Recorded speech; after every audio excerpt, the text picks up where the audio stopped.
হলো।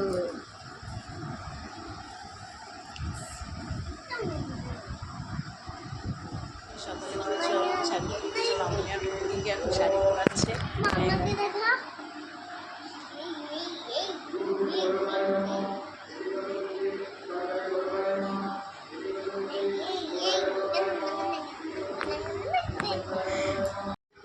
অর্জুন তো মুখে পেকে আছে। এই পুচকি দেখে থাকো, এ পুচকি দেখ।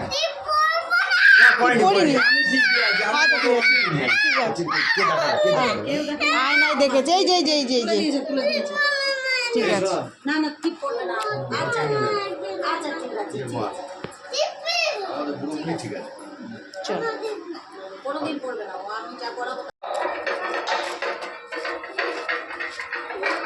আমি শাড়ি পরিয়ে দিয়েছি।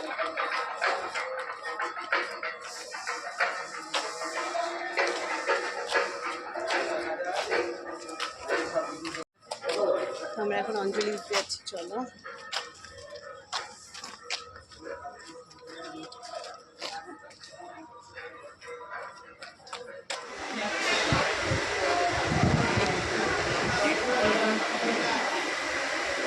বাবা কোথায় দেখো তো।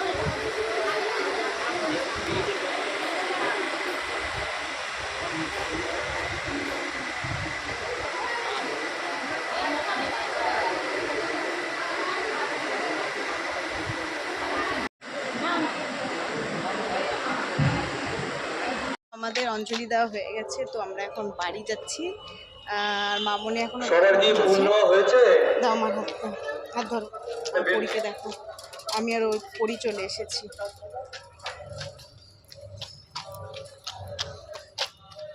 তো বাড়ি গিয়ে ফ্রেশ হয়ে তো শাড়িটা চেঞ্জ করে দুপুরবেলা এখন পাড়ায় খেতে এসেছি। আর দেখো এখানে একটু বসেছি, ভোগের প্রসাদ দিচ্ছে তো সেটাই খেলাম। আজকে লুচি খাওয়াবে, অনেক পাড়ায় লুচি খাওয়ায়, অনেক জায়গায় পোলাও খাওয়ায়, কিন্তু এখানে আবার লুচি খাওয়াবে আজকে।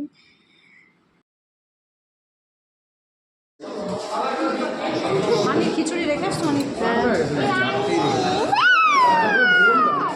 তো বিকালবেলা এখন দেখো আজকে বেরিয়ে গেছি বলতে আজকে এখন যাচ্ছি রাতে রেস্টুরেন্টে খাওয়ার জন্যে। আমরা যাচ্ছি কৃষ্ণনগরে। তো অনেকটাই সময় লেগেছিলো, 2-2.5 ঘন্টা লেগেছিলো। দেখো পৌঁছেও গেছি, আমরা মাদ্রাসাটে খেতে এসেছি আজকে। তো চলো। তো যেহেতু অষ্টমীর দিন, তো সব জায়গায় খুব ভিড়, আর এখানেও প্রচণ্ড ভিড় ছিল। তো আমরা খেয়েছিলাম, মানে অর্জুন, আমি আর পুরী, আর অর্জুনের একটা বন্ধু গেছিলো, তার ওয়াইফ আর তারও বাচ্চা আছে। তো আমরা ওখান থেকে খেয়ে বেরোতে প্রায় 10:30 বেজে গেছিলো। বাড়ি যেতে 12টা 12:30 হয়ে গেছিলো। ভেতরটা তো খুবই ভিড়, একটু ওয়েট করতে হয়েছিল। রোবট দেখবে, রোবট খাবার দিচ্ছে। হ্যাঁ, আলু ভাজা টাজা থালি, তাহলে থালি নাও।